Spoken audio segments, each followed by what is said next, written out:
오늘 우리가 믿지 않는 사람들에게, 하나님을 알지 못하는 사람들에게 증거해야 될 복음의 메시지 6번째 시간입니다. 6번째 시간을 맞이했는데, 우리 성도님들이 대부분 제가 그동안 사역을 하면서도 느꼈던 것이, 우리 많은 성도님들이 어떻게 복음을 전해야 될지를 잘 모르겠습니다. 무슨 말을 해야 될지 잘 모르겠습니다.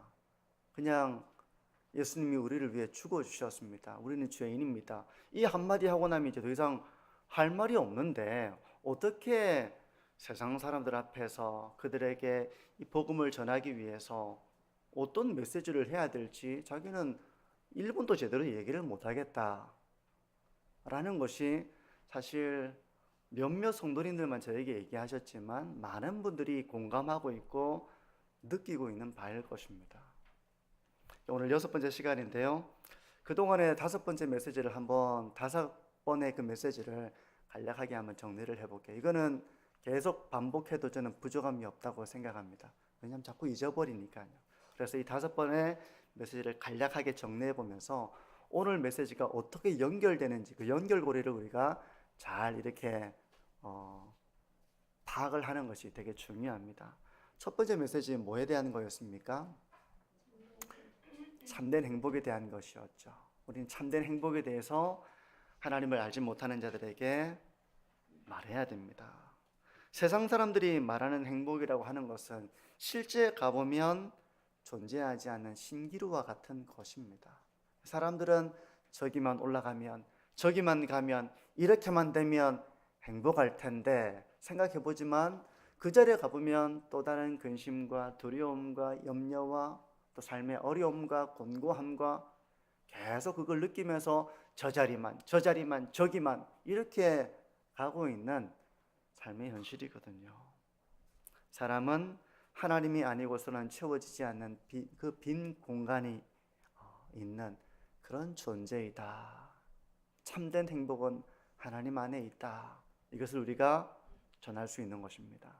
두 번째 메시지는 뭐에 대한 건지 기억나십니까? 하나님을 찾아야 한다는 것입니다. 참된 행복이 하나님께 있으니 하나님을 찾아야 되죠. 하나님은 이미 수많은 증거들을 통해서 사람들로 하여금 더듬어 하나님을 찾도록 그 많은 증거들을 계시하고 계십니다. 나타내고 계십니다. 예술가의 작품을 통해서 우리가 그 탁월함을 감상하는 것처럼, 이 만물의 모든 것은 하나님이 지으신 작품입니다. 우연히 생겨난 것이 아니라 하나님의 창조의 결과인 것입니다. 그래서 이 세상을 보고 있으면 마치 예술가의 작품을 보는 것처럼, 어떻게 저렇게 그림을 그릴 수 있을까? 어떻게 저런 생각을 해낼 수 있을까? 어떻게 이렇게 조각을 이렇게 만들 수 있을까? 라고 우리가 감탄하는 것처럼, 하나님의 지혜와 신성과 능력을 우리가 알 수 있다는 것입니다. 하지만 무엇보다 그 하나님이 어떤 분이신지를 알기 위해서는 우리는 성경 계시를 통해서, 하나님의 말씀을 통해서 하나님이 계시하신 이 내용을 통해서 우리가 하나님을 알 수 있고 하나님을 만날 수 있다는 것입니다. 그러므로 하나님을 찾되, 또 만물을 통해서 하나님을 더듬어 참되, 무엇보다 하나님의 말씀을 통해서 하나님을 찾아야 한다. 하나님의 말씀을 읽어야 한다. 우리 하나님의 말씀을 같이 배워봅시다. 그렇게 우리가 전도할 수 있는 것입니다. 세 번째 메시지는 하나님을 찾는 우리의 존재에 대한 거였습니다. 사람들은 사람을 그냥 진화되어진, 그래서 의미 없이 살아가는 존재로 생각하는 학자들과 영향력 있는 사람들이 많은데요, 물론 사람도 동물로 분류를 할 수 있죠. 동물로 분류할 수 있습니다. 하지만 동물과는 완전히 질적으로 다른 존재인 것입니다. 어떻게 비교할 수 있습니까? 사람은 하나님의 형상대로 지음을 받은 특별한 존재이고, 영혼을 사모하는 마음이 있습니다.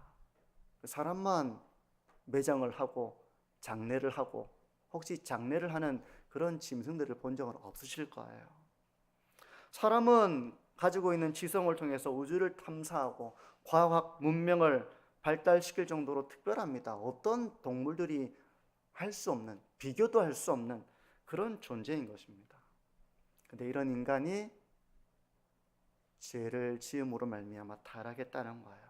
길을 잃었습니다. 내가 누구인지, 어디로 가야 되는지, 어떻게 살아야 되는지, 하나님을 만나야 하지만 영적인 생명을 잃어버렸습니다. 이런 사람은 하나님을 찾아야 하지만 하나님의 은혜가 필요한 존재입니다. 그러니까 하나님을 찾을 때 겸손해야 하는 것입니다. 이것이 바로 인간에 대해서 우리가 전하고 가르쳐야 될 복음의 진리입니다. 이게 세 번째였고, 네 번째는 바로 그런 인간을 위해서 이 땅에 오신 길과 진리와 생명이 되신 예수 그리스도에 대한 증거였습니다. 예수님은 죄인들에게 길이 되시고 진리가 되시고 생명이 되시는 분입니다. 때문에 예수님을 믿어야 한다고 우리는 외쳐야 하는 것이죠. 방황하는 인간에게 길이 되시는 분, 진리를 잃은 사람들에게 참된 진리가 무엇인지를 알게 해주시는 분, 영적인 생명을 잃은 자에게 그 생명을 불어넣으시는 분이 바로 예수님이기 때문에 그런 것입니다. 결국 우리가 전해야 될 메시지는 길과 진리와 생명이 되신 예수 그리스도인 것입니다. 이게 네 번째고, 다섯 번째는 위대한 사랑에 대한 말씀이었습니다. 믿어야 하지만 그 사랑을 모를 때 그 은혜를 깨닫고 내가 죄인인 것을 깨닫고 하나님의 사랑 안에 감동하는 그 사랑을 모르기 때문에, 하나님이 세상을 얼마나 사랑하셨는지, 그리고 우리를 얼마나 사랑하셨는지, 그래서 어떤 일을 하셨는지, 그리고 그 아들 예수님께서 우리를 사랑하심으로 어떤 희생과 섬김과 그 헌신의 길을 걸어가셔야 했는지 우리는 그것을 가르쳐 줘야 하는 것입니다. 자녀들에게 저는 한 번씩 엄마가 너희들을 위해서 이렇게 했다라고 저는 이야기할 때 있거든요. 모르죠, 얘기해 주지 않으면.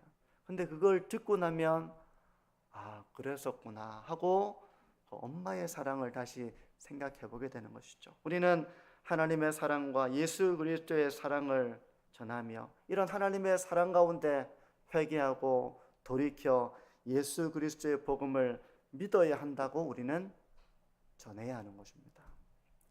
그리고 이제 여섯 번째 오늘 메시지는 믿음 안에 누리는 행복이에요. 세상 사람들은 우리가 가지고 있는 행복에 대해서 알고 싶어 합니다. 도대체 교회 다니면 뭐가 좋은지, 신앙생활을 하면 뭐가 그래 좋은지, 좋냐? 정말 행복하냐? 참된 행복이 하나님께 있다고 하는데 뭐가 그래 행복합니까? 뭐가 그렇게 좋습니까? 라고 묻는다면 우리가 믿음 안에서 누리는 그 행복에 대해서 우리가 고백할 수 있어야 한다는 겁니다. 어떻게 고백하시겠습니까? 사실 교회 다녀보니까 더 피곤합니다. 사실 신앙생활 하니까 힘듭니다. 그거는 믿음 안에 누리는 행복을 누리지 못하고 있다는 이제 그런 모습이겠죠. 그래서 우리가 어떤 복을 누리고 있는지 여기에 대해서 세상 사람들은 궁금해합니다. 자기는 그런 복이 없으니까, 인생에 방황하고 있으니까. 그리고 저기 가면 행복할 거라 생각하지만 막상 가보면 거기에 신기루처럼 사라져버리고 인생의 허무함과 고단함과 그걸 잊기 위한 쾌락에 빠져드는 이 참 회의 가운데에서 정말 행복한 삶이 있다는 말이냐라고 우리의 삶에 대해서 주목을 하고 있다는 것입니다. 우리가 좋은 곳에 다녀오게 되면 너도 그곳에 가봤으면 좋겠어 하는 마음에서 하는 이야기가 뭡니까? 정말 좋았어. 너무너무 좋았어. 너에게도 소개해주고 싶어. 우리가 그 경험을 공유하잖아요. 우리가 믿음 안에서 누리는 행복, 이 복을 우리가 공유하고 나눔으로 인하여 그들을 복음으로 초청할 수 있는 것입니다. 우리 성도님들은 어떤 행복을 누리고 살고 계십니까? 오늘 그 가운데서 주목한 성경 본문이 로마서 14장 17절인데요. 이 구절을 같이 한번 읽어보겠습니다. 읽어봅니다. 하나님의 나라는 먹는 것과 마시는 것이 아니요 오직 성령 안에 있는 의와 평강과 희락이라. 한마디로 얘기하면 이 땅에서 살아가는 성도는 이미 하나님의 나라를 경험하며 살고 있다는 것입니다. 다른 말로 우리가 죽어서 가는 천국도 있지만 이 땅에서 천국을 누리고 살고 있다는 것입니다. 그것은 바로 그 천국은 성령 안에 있는 의와 평강과 희락이라는 것입니다. 우리는 천국을 누리며 살아가고 있는데요, 그 천국은 성령 안에 있는 의와 평강과 희락이라는 것입니다. 지금 우리 성도님들은 성령 안에 있는 천국을 누리며 살아가고 있으십니까? 의와 평강과 희락을 누리고 있으십니까? 믿음을 가지고 신앙생활을 해도 여전히 인생에 대한 불평과 원망과 괴로움을 안고 살아간다면, 그래서 그것이 우리의 표정을 통해서, 말을 통해서, 행동을 통해서 나타난다면 우리가 천국을 누리고 있다는 것을 어떻게 증거할 수 있겠습니까? 우리도 똑같이 낙원을 잃어버리고 방황하는 사람들과 똑같이 목마르고 똑같이 괴롭고 불평하고 그렇게 살아간다면 어떻게 이 천국의 삶으로 초청할 수 있겠습니까? 우리도 행복하지 않고 우리도 진실하지 않고 우리도 평안을 누리지 못하면서 예수님을 믿어야 합니다 라고 말하실 수 있으시겠습니까? 그럴 수가 없죠. 무엇보다도 우리가 이 땅에서 누리고 있는 천국은 성령 안에 있는 의와 평강과 희락으로 나타난다고 성경은 말씀합니다. 저는 오늘 여기서 의를 중심으로 해서 좀 말씀을 나누려고 해요. 의를 중심으로. 성령 안에 있는 이 의라고 하는 것은 하나님께서 우리에게 주신 의를 말하는 것입니다. 칭의라고 말하잖아요. 칭의. 하나님께서 우리에게 주신 의. 그래서 그것이 우리를 하나님의 자녀되게 하는 것으로 나타난다는 것입니다. 성령 안에 있는 자에게 주어지는 칭의, 바로 이 땅의 삶은 우리를 의롭다 하시고, 그래서 예수 그리스도 안에 있는 자에게 성령 안에서 의로운 하나님의 자녀가 되는 이 복을 우리가 이 땅에서 이미 그 천국을 누리며 산다는 것입니다. 이 땅에서 하나님의 자녀로서 천국을 누리며 살아간다는 말씀을 우리 마음에 잘 새기시기를 바랍니다. 때문에 예수 그리스도를 믿는 자는 이제 성령 안에서 의로운 자가 되고 의로운 하나님의 자녀가 되는 거예요. 이전에는 하나님의 자녀가 아니었습니다. 그런데 이제 성령 안에 있는 의로 말미암아 우리가 하나님의 자녀된 삶을 산다는 것입니다. 이게 큰 복이라는 거예요.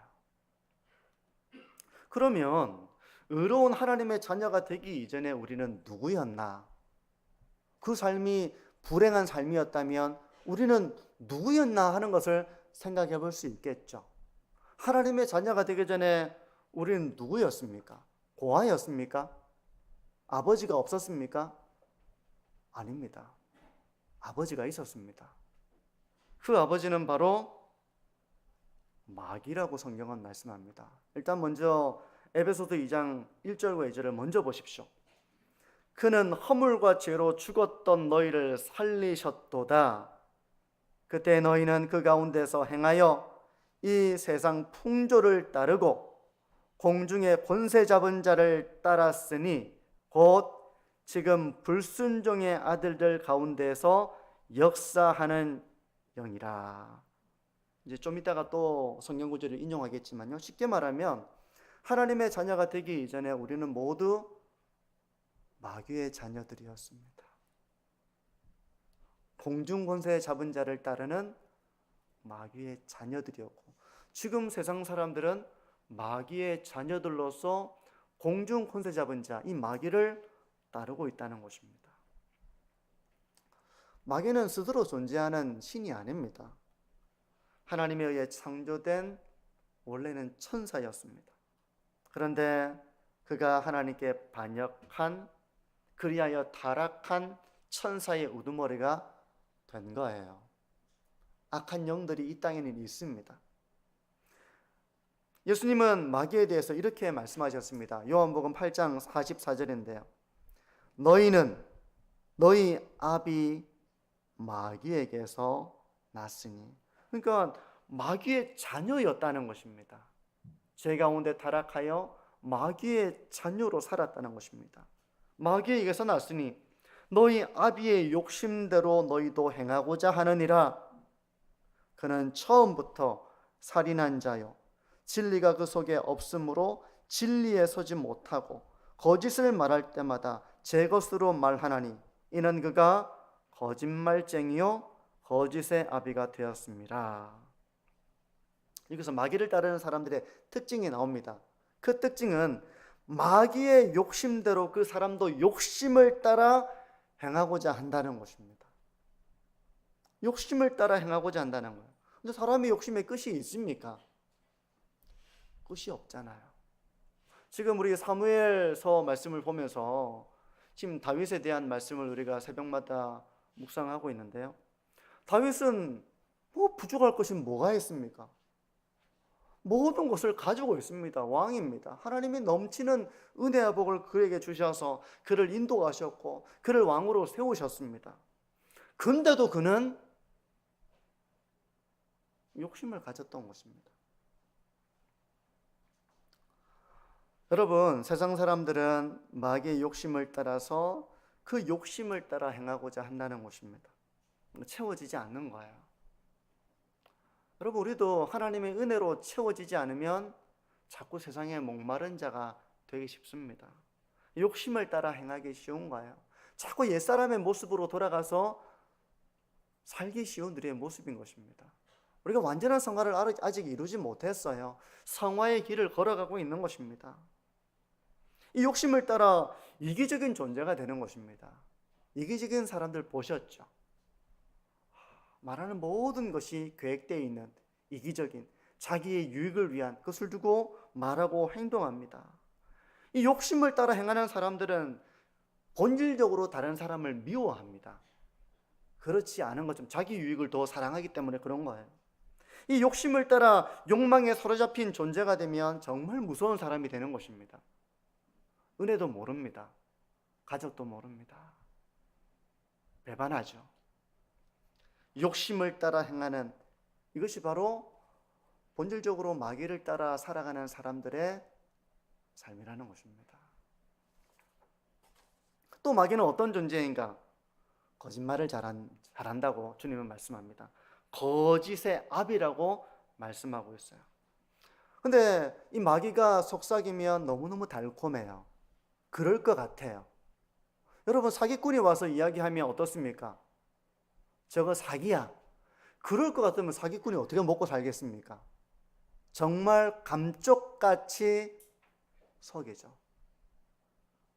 오랜 시간 동안 사기를 치는 사람이 있습니다. 오랜 시간 동안 몇 년 동안 관계를 맺고 신뢰를 쌓아가지고 결국은 그 사람을 사기를 하기 위해서 그런 오랜 공과 노력과 정성을 쏟아서 결국은 사기를 치는, 그래서 감쪽같이 속는 거야. 근데 마귀는 바로 그런 거짓의 압이라는 것입니다.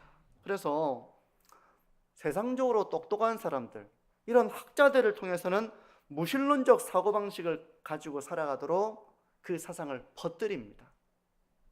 여러분, 이 세상의 풍조라고 하는 것은 마귀가 이 공중권세를 잡고 행하는 그 결과들인 거예요. 그래서 사람들은 무신론적 사고방식을 따릅니다. 그게 어리석은 생각이지만 어리석기 때문에 하나님이 없다고 하고 믿기 어려운 것을 믿으려고 하는 것입니다. 또 미신을 가진 사람들은 미신을 이용해서 거기서 빠져나오지 못하도록 합니다. 미신을 믿는 사람들이 있잖아요. 그 사람들을 완전히 사로잡아 버리는 것입니다. 근데 교회도 영적인 분별력을 잃어버리면 마귀는 영적인 분별력을 잃어버린 그 교회를 정말 미혹합니다. 우리가 분별력을 가지고 있어야 돼요. 마귀가 이렇게 하는 이유가 뭐겠습니까? 왜 거짓을 말하겠습니까?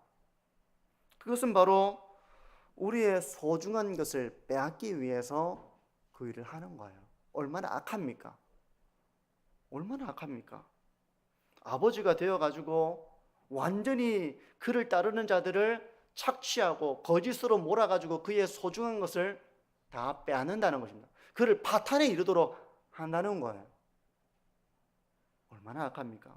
그러니까 이런 마귀를 따르는 자의 삶은 그 자체로 얼마나 불행합니까? 얼마나 절망적입니까? 요한복음 10장 10절에서 예수님은 이렇게 말씀하십니다. 도둑이 오는 것은 도둑질하고 죽이고 멸망시키려는 것뿐이요 내가 온 것은 양으로 생명을 얻게 하고 더 풍성히 얻게 하려는 것이라. 여기서 도둑은 바로 마귀입니다. 사꾼을 얘기할 수도 있겠죠. 마귀를 따르는 사꾼이 와가지고 결국 양을 지키지 않잖아요. 사꾼은 팔아버리고 죽여버리고 하는 것처럼 결국 마귀는 우리의 소중한 것을 빼앗고 우리의 생명을 빼앗고 우리의 영생을 빼앗으려고 그렇게 한다는 것입니다.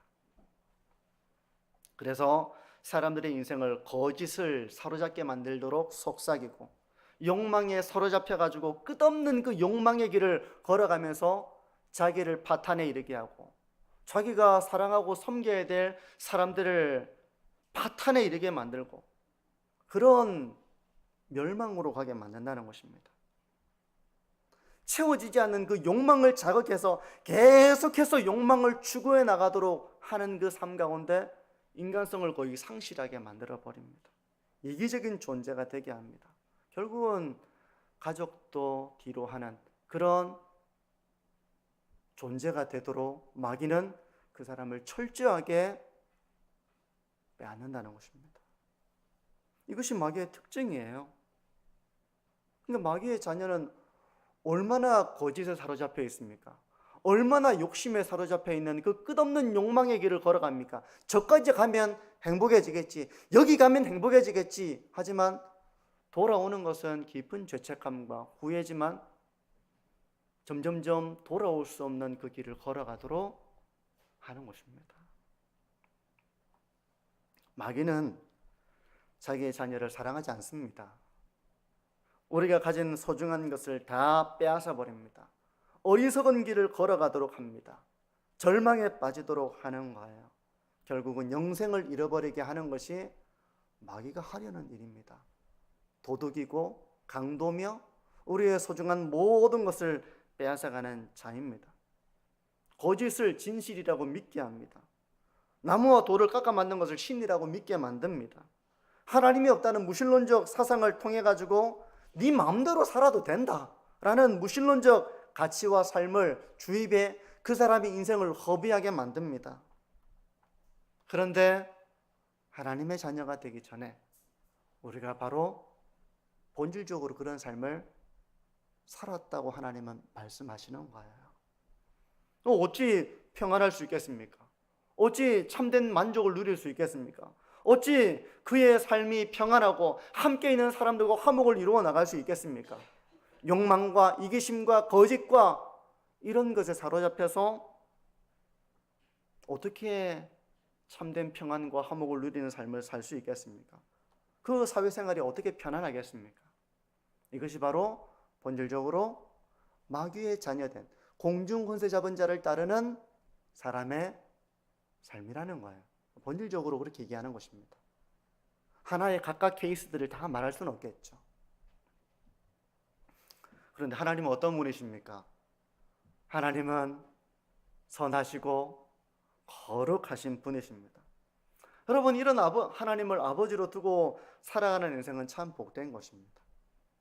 하나님이 우리에게 무슨 악한 일을 시키시겠습니까? 우리의 무언가를 빼앗으려고 하시겠습니까? 도리어 하나님은 우리에게 생명과 만물을 친히 주시고 호흡을 주시는 그런 분이신데, 그러므로 하나님의 아버지인 그분의 자녀들의 삶은 이미 복된 줄 믿습니다. 우리가 복된 거예요. 이미 우리가 이렇게 예배를 드리며 신앙의 길을 걸어가고 있다는 그 자체, 하나님을 아버지로 부르며 살아가고 있다는 그 자체가 복된 것입니다. 복된 거예요. 부모의 사랑과 부모의 헌신적인 돌봄을 받으며 커가는 자녀들의 모습이 복된 것처럼 그 지혜로운 부모에 의해 지도를 받으며 성장해 나가며 온전한 사람이 되는 이런 가정에서 돌봄을 받는 그 자녀들이 복된 것처럼 하나님의 자녀로서 하나님의 사랑을 받으며 하나님의 돌봄과 지도를 받으며 살아가는 그 자녀의 삶은 복된 것입니다. 이미 우리는 복되게 살아가고 있는 줄 믿습니다. 우리 하나님의 자녀로서 그런 복을 이미 누리고 있는 거예요. 흔히 신앙에 대한 오해가 있습니다. 어떤 오해인가 하면 내가 구원을 받고 신앙을 가지고 살아가면 모든 문제가 해결된다는 오해예요.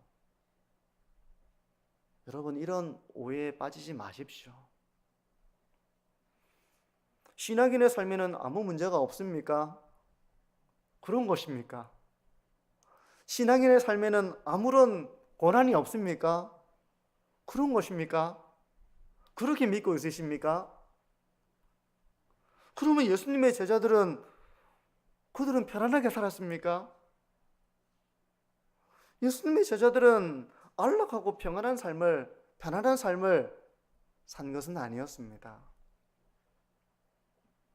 만약 신앙이 기도하면 우리가 원하는 모든 것을 이룰 수 있는 그런 도깨비 방망이 같은 것이라고 한다면 우리 가운데 어려움을 겪는 사람은 없어야 되겠죠. 사도들도 그런 어려움을 겪어서는 안 됩니다. 왜 그들이 정처 없고 매맞고 옥에 갇히고 그런 고난과 비방과 조롱을 받으면서 세상의 찌꺼기와 같은 쓰레기와 같은 그런 취급을 받으면서 왜 살아야 됩니까?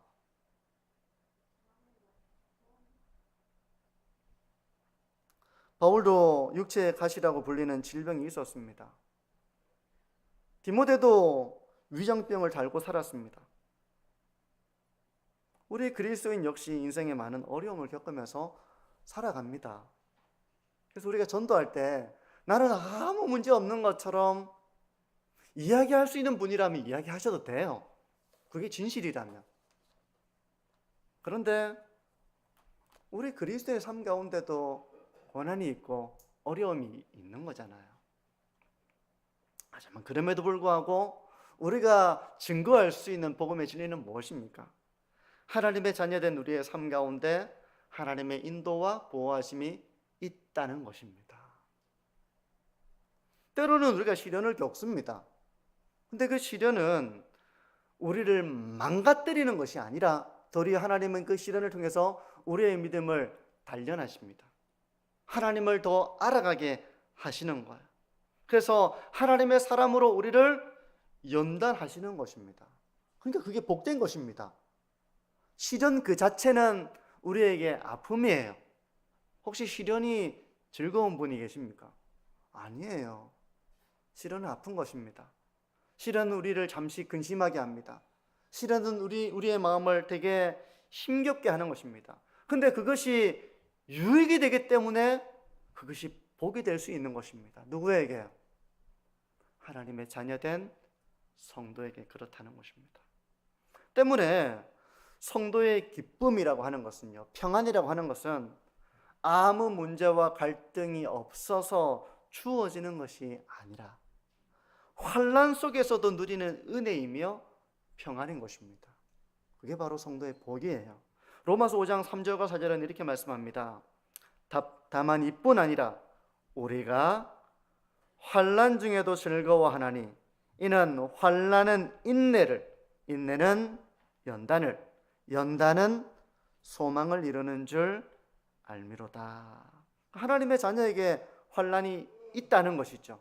하지만 환난 중에도 성도는 그것이 우리를 망가뜨리고 절망에 빠뜨리기 때문에 우리가 고통하도록 주어지는 것이 아니라 그 환난 통해서 우리에게 주어지는 영적인 유익이 있기 때문에 그 하나님을 바라보는 신앙의 힘 가운데에서 우리는 기뻐하기도 하고 평안을 누리기도 한다는 것입니다.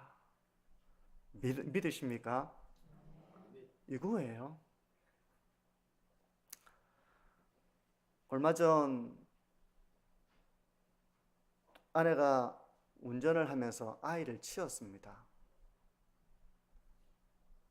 그 아이가 무단횡단을 하면서 이제 CCTV로 보니까 무단횡단을 하면서도 이렇게 고개를 숙이고 그냥 쭉 걸어가고 있었대요. 근데 아내가 그 아이를 미처 보지 못하고, 그러니까 갓길에서 온 게 아니라 건너편 길에서 오다가 탁 부딪힌 겁니다. 그 순간적으로 부딪히니까 이 아이가 공중에 떠서 이제 차에 확 부딪히게 됐죠. 그래서 차 앞유리가 깨졌습니다. 그때 이제 저는 교육부 모임 중에 있었습니다. 아내한테 전화가 왔는데 좀 그 불길한 기분이 들 때 있잖아요. 전화 올 시간이 아닌데 전화가 온 겁니다. 근데 그 시간이 거의 8시 10분 정도 되는 때였던 것 같은데요. 제 마음이 전화 받기 전부터 왜 이럴까? 왜 전화가 왔을까? 이 전화가 안 왔으면 좋겠다. 그런 마음이 좀 들었었습니다. 전화를 받으니까 아니나 다를까 교통사고가 났다는 그런 전화였습니다. 놀랐지만 기도하는 마음을 가지고 사고 현장으로 갔어요. 사고 수습을 같이 했습니다. 제가 놀라기는 했지만 그 아이가 이제 바로 이렇게 앰뷸런스에 실려가지고 병원으로 가서 CT 촬영도 하고 뭐 MRI 촬영도 하고 이제 이런 검사를 거치는 과정 중에서도 제 마음에 있었던 그런 생각은 이 순간에 이 일은 참 염려하게 만들고 전혀 기쁜 일이 아닙니다. 그럼에도 불구하고 마음속에 있는 저의 믿음은 하나님께서 어떻게 인도하실지 하나님, 제가 하나님의 인도하심을 바라봅니다. 그 믿음을 가지고 기도하는 것입니다. 그리고 다음날 새벽기도의 설교가 사무엘하 7장 다윗 언약에 대한 부분이어서 그날 저는 그 본문을 가지고 묵상을 하고 있었어요. 다윗이 숱한 어려움을 겪고 결국 이스라엘의 왕이 됩니다. 근데 왕이 되는 그 순간에만 하나님이 함께 하셨던 것이 아니라 그가 광야에 있을 때도, 도피하며 동굴에 있을 때도, 많은 그런 생명의 위기를 겪을 때도 내가 너와 함께 했다 하는 그 말씀을 제가 묵상하는데 제가 그 순간 너무 감정이 벅차오르는 거예요. 그 말씀의 은혜가 저에게 큰 힘이 되는 것입니다. 지금 이 순간에도 하나님이 나와 함께 하신다는 그 사실이 너무 든든한 것입니다. 사람이 어떻게 할 수 없는 하나님이 나를 붙들고 계시고 나를 인도하시고 지키신다는 그 사실에 제가 너무나도 마음이 든든했던 것입니다. 그리고 다음날 제가 새벽에 설교를 했어요. 우리 성도님들은 아무도 모르셨겠지만 이 말씀을 제가 묵상한 대로 설교했는데 그날 아내가 너무 큰 힘과 위로를 얻었다는 이야기를 나중에 저에게 하더라고요. 성도 여러분, 성도가 겪는 평안과 그리고 위로와 은혜라고 하는 것은 모든 문제가 없어서 편안하다, 모든 갈등이 없어서 참 기쁘다, 그런 것이라면 사도들과 제자들과 수많은 그리스도인들의 고난을 우리가 어떻게 이해할 수 있겠습니까? 우리의 삶은 언제 어디서 어떤 어려움을 겪을지 알지 못합니다.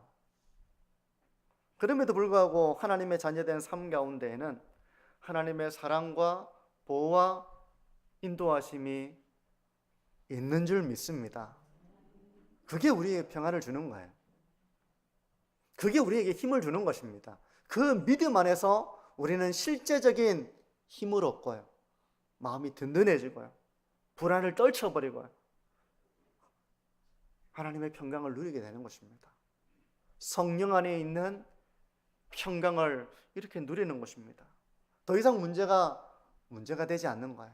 작은 문제에도 요동하고 흔들렸던 모습이라면 문제가 되지 않는 것입니다. 그게 바로 성도가 이 땅에서 누리는 천국의 모습인 것입니다. 성도 여러분, 하나님은 시련과 혼란조차도 우리를 영적으로 성장시키는 도구로 삼습니다. 그래서 우리가 지금까지 신앙의 길을 걸어온 거예요. 감당할 시험만을 하나님이 허락하셨기 때문에 그런 것입니다.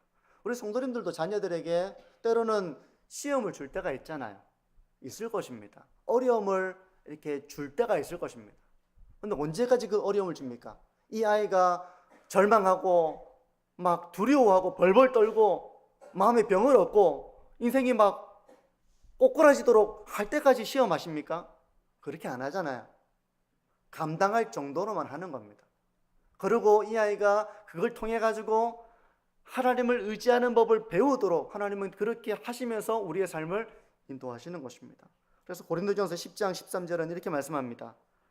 사람이 감당할 시험 밖에는 너희가 당한 것이 없나니 오직 하나님은 미쁘사 너희가 감당하지 못할 시험 당함을 허락지 아니하시고 시험 당할 즈음에 또한 피할 길을 내사 너희로 능히 감당하게 하시느니라.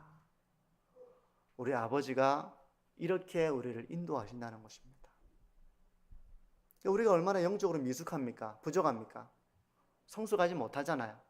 그런 우리를 양육하시고 단련하시고 온전케 하시고 하나님을 체험하게 하시고 믿음을 강하게 하시기 위해서 때로 우리에게 감당할 시험을 주실 때가 있다는 겁니다. 진짜 기도하도록 하나님을 의지하도록 그렇게 하신다는 거예요. 하지만 감당할 정도로만 주시고 우리가 감당하지 못할 정도가 될 때는 피할 길을 주심으로 우리로 하여금 능히 이겨내게 하신다는 것입니다. 얼마나 복된 인생을 살고 있는 것입니까? 하나님을 아버지로 두고 살아가는 이 삶의 든든함을 우리 모든 성도님들이 누리시고 믿음 안에서 이 복을 충만하게 누려서 이 복을 고백하고 전하고 나눌 수 있는 우리 성도님들이 되시기를 축복합니다. 하나님의 자녀가 되면 모든 것을 얻는 것입니다. 하나님의 자녀로서 우리는 하나님의 관심 속에서 살아갑니다. 하나님이 우리의 삶을 관심 있게 보신다는 것입니다. 어떤 높은 사람이 우리에게 관심을 두겠습니까? 우리가 어떻게 되든 저렇게 되든 무슨 관심을 가지겠습니까? 하나님이 우리의 삶을 관심 있게 지켜보신다는 거예요. 여러분, 믿음 안에서 누리는 복이라고 하는 것은 아무 문제가 없고 모든 문제가 해결되어져서 비로소 주어지는 평안과 기쁨이라기보다는 문제가 해결되지 않은 가운데서도 하나님을 의지함으로 하나님이 나를 붙드심으로 인한 그 믿음 가운데서 누리는 든든함이며 기쁨이며 평안인 것입니다. 때문에 많은 그리스도인들이 고난을 넉넉히 이겨낼 수 있었던 것입니다. 그들의 삶 가운데 고난이 있었지만 그들이 나 안 믿어, 이런 하나님이면 나 안 믿어, 이렇게 하지 않았던 것은 그들에게 넘치는 하나님의 은혜와 사랑이 있었기 때문에 넉넉히 이겨낼 수 있었고 그들이 소망을 잃지 않았던 것입니다. 심지어 순교로 인한 죽음을 잃는 그 일 가운데서도 그것을 이겨낼 수 있었던 힘이 하나님으로부터 주어졌던 거예요. 스데반이 마지막에 돌 맞아 죽을 때 그가 그렇게 순교를 맞이할 수 있었던 것은 하나님의 능력과 은혜 가운데 그는 소망을 가지고 이 마지막 믿음을 지키는 길을 기꺼이 그가 걸어간 것이지, 기꺼이 그가 걸어가며 맞이한 것이지, 그러면서도 소망을 잃지 않았던 그 힘, 이 믿음으로 인해 성도들이 누렸던 은혜인 것입니다.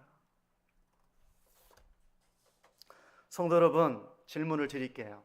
지금 우리 성도님들은 구원받은 성도로서 성령 안에 있는 하나님의 자녀된 복, 그로 말미암아 평강과 희락을 누리며 살아가고 계십니까? 네. 그러면 된 겁니다.